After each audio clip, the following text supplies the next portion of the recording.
capability-nya nih. Dia bisa menjawab A, B, C, atau D gitu. Biasanya diurutkan gitu. Nah ini kita ngambil yang paling atas jawabannya.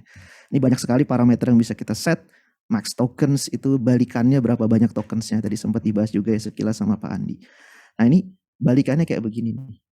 Jadi yang mau saya tekankan di sini adalah balik ke yang tadi saya bahas di awal. Nih kita baru saat pertama.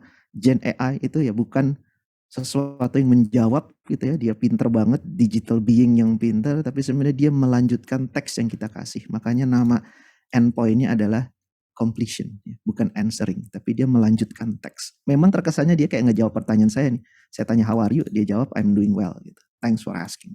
Padahal sebenarnya dia melanjutkan dari teks ini. Kenapa? Karena dia ditrain bahwa kalau ada orang atau ada teks yang ditanyakan tulisannya hello how are you, ngelanjutinnya tuh jawabnya kayak begini. Ya, jadi ini paradigma yang mesti kita mindsetnya kita ganti dulu nih. Ini adalah generative AI. Oke. Next, pemanfaatannya gimana sih Gen AI yang tadi udah dibahas juga sama Pak Andi di awal ya. Paling umum biasanya kita bicara text to text. Jadi mengenerate teks dari teks yang diberikan sebagai input ya. Atau text to image, mengenerate image dari teks yang diberikan sebagai input. Atau text to speech bisa juga. Nah ini yang tengah menarik nih. Tadi sempat dicerita ada salah satu, Pak Andi sempat bahas ya, ada salah satu yang sekarang jadi profesi yang baru muncul ya di tahun 2022-2023 itu adalah prompt engineer. Saya juga kaget kenapa? Karena saking menariknya ya, ini untuk orang bisa mengenerate gambar itu ternyata ada tekniknya gitu ya, nggak semua sekedar kita tulis aja kata-kata gitu, tolong generate gambar gedung dalam bentuk sketsa gitu ya. Terus keluar gambar, enggak gitu. Ternyata prompt itu tuh kompleks, bisa kita bikin detail, bahkan kayak nulis prosa gitu ya, nulis paragraf kita kasih detail seperti apa, baru keluar gambar sesuai dengan yang kita inginkan.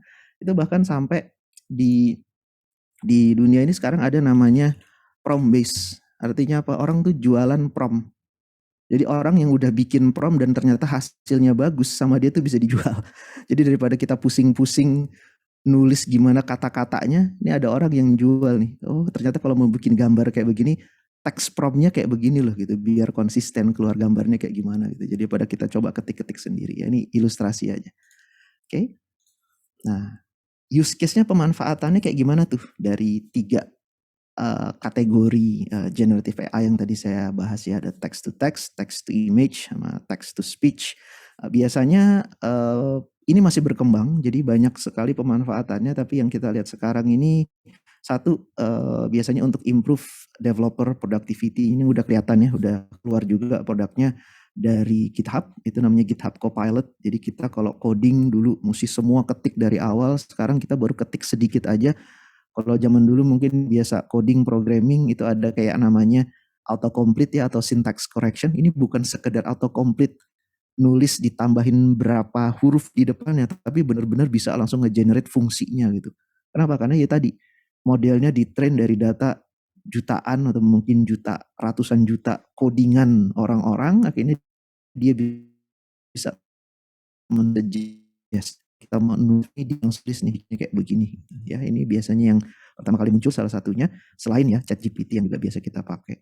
Terus berikutnya juga dengan call center automation. Nah ini yang menarik juga nih, kenapa? Karena biasa kalau kita punya bisnis gitu ya di telco, perbankan, pasti kita punya call center, customer service. Nah biasanya customer service-nya juga ada third party gitu, karena third party biasanya mungkin knowledge-nya itu mungkin kurang di-equip dengan apa-apa yang baru dari apa yang dilakukan oleh perusahaan kita gitu. Nah terkadang ada gap tuh ketika kemudian customer telepon nanya gitu ya, dan terus tiba-tiba si call center-nya nggak bisa jawab gitu ya. Nah, kenapa? Karena mungkin knowledge-nya kurang terupdate. Nah, bisa juga di-enhance gitu. Jadi bukan yang menggantikan tapi di-enhance gitu. Kita men-train atau men-provide suatu chatbot, yang chatbotnya ini di-equip dengan knowledge yang terupdate. Jadi si call center juga bisa nanya gitu ya, atau customer bisa langsung nanya. Ini summarization, translation gitu. Ini juga lumayan sering muncul ya. Banyak, ini hanya beberapa aja yang saya kasih ilustrasinya. Oke. Nah, sekarang pertanyaannya, ini juga tadi sempat dibahas ya sama Pak Andi. Kenapa sih sekarang kok baru heboh si generative AI? Sebenarnya banyak banyak alasannya. Jadi bukan hanya satu faktor aja, tapi banyak. Satu, harus kita akuin ChatGPT dengan OpenAI dengan ChatGPT itu yang merevolusikan ya, jadi membuat ini jadi terkenal gitu ya. Itu salah satu faktornya.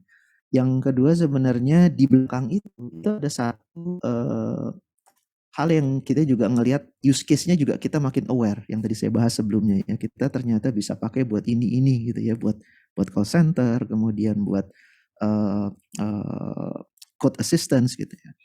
Juga kemudian yang menarik adalah yang di sini nih sebelah kanan terkait dengan adanya algoritma baru yang namanya arsitektur baru untuk bikin model yang namanya transformer architecture yang muncul, saya lupa tepatnya tahun berapa, itu dari satu paper yang namanya Attention is All You Need. Kemudian menariknya si transformer model ini tuh ternyata bisa kita pakai untuk men-train model skala besar dengan input skala besar dan memanfaatkan computing power yang sekarang udah tersedia seperti GPU. Nah ini yang kemudian akhirnya kita bisa melakukan dan kita bisa men-train model yang skala besar tadi. Nah ini yang saya mau bahas di pembahasan selanjutnya. Oke. Nah, jadi originnya tadi yang saya cerita ada satu paper ya, Attention is All You Need, ini bisa dibaca, tapi intinya paper ini membahas tentang transformer model. Jadi kalau dulu kita bermain dengan NLP, kita mungkin familiar dengan yang namanya recurring neural networks atau LTSM gitu ya, LSTM, sorry typo. Ini biasa dulu dipakai, tapi dulu punya kelemahan nih si RLN atau LSTM ini. Kenapa? Karena ya mungkin kita nggak bisa pakai data yang gede gitu ya, karena dia short term gitu biasanya, mesti balik ke belakang. Nah kalau si transformer ini dia kayak nggak peduli sequence-nya gitu ya, tapi dia pokoknya setiap kata yang nanti kita feeding ke modelnya untuk kemudian kita train, kita itu bisa kayak semacam kasih attention gitu. Jadi dia kayak ngasih weight yang terkait tuh yang mana. Gitu. Ini kemudian yang merevolusikan segalanya nih. Jadi dengan konsep ini, dengan arsitektur ini, kita jadi bisa bikin model yang benar-benar generik. Kita feeding dia dengan data yang besar, kita train dia dengan GPU yang sekarang udah tersedia juga banyak gitu ya, banyak orang bisa akses teknologi GPU dengan cloud computing atau juga dengan yang dia punya sendiri. Itu akhirnya kemudian kita bisa menghasilkan LLM. Itu makanya tadi kenapa LLM sekarang Gen AI jadi muncul, jadi heboh, jadi hype karena banyak faktor ya. Salah satunya ini ya. Lebih lebih accessible teknologinya dan juga lebih gampang bagi kita untuk ngetrain juga. Oke. Nah, tapi selain LLM sebenarnya ada komponen lain yang tidak boleh kita lupakan juga nih ya, terutama kalau kita lagi mau belajar tentang Gen AI, terutama di text generation. Yang penting itu adalah ketika kita lagi mau nge-feeding suatu teks ke dalam LLM model, yang pertama harus kita lakukan itu datanya harus kita pecah-pecah dulu. Ini yang disebut namanya tokenization. Makanya kalau tadi saya tunjukin layar saya di sini nih. Nah, ini saya kasih tahu tokens. Ini sering-sering muncul kata-kata kunci seperti ini. Kita harus juga paham ya. Ini tokenization.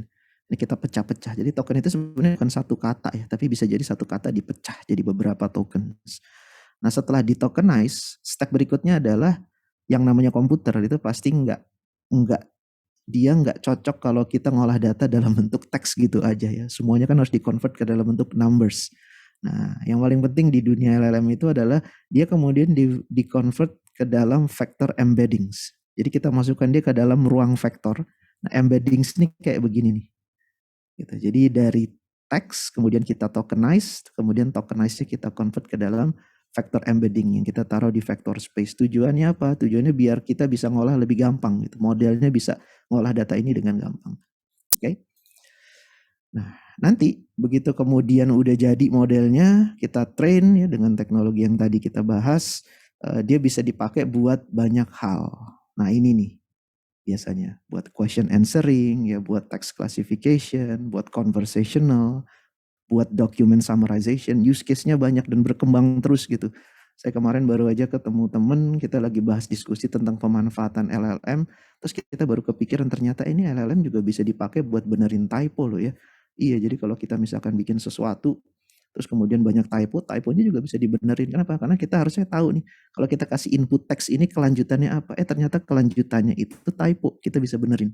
Jadi banyak hal ya kayak text correction segala macam itu juga bisa dibangun menggunakan teknologi ini. Oke.